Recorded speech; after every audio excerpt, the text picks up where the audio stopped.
তো বলো বন্ধুরা, তোমরা সবাই কেমন আছো?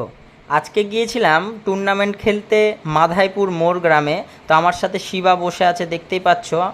তো খেলা স্টার্ট হয়ে গিয়েছে বন্ধুরা। তো প্রথমে আমরা টসে জিতে ব্যাটিং নিয়েছিলাম, তো আমরা সেই জন্য বসেছিলাম। শিবা আউট হয়ে গিয়েছে, আমি ফার্স্ট ডাউনে যাব, সেকেন্ড ডাউনে যাব, সরি।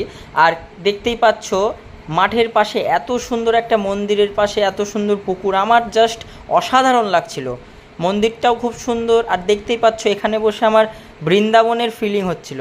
তারপরে আমরা খেলার শেষে প্রথম ম্যাচ জেতার পরে ভাটরার বিলে চলে গিয়েছিলাম। দেখতেই পাচ্ছ খুব সুন্দর একটি গাছের তলায় আমরা বসে আছি, আর এত সুন্দর হাওয়া বইছিল, আর এত সুন্দর ওয়েদার, মানে জাস্ট ওয়াও, কিছু বলার নেই বন্ধুরা, দেখতেই পাচ্ছ তোমরা। তারপরে আবার চলে এসেছি আমরা সেকেন্ড রাউন্ডের খেলা খেলতে।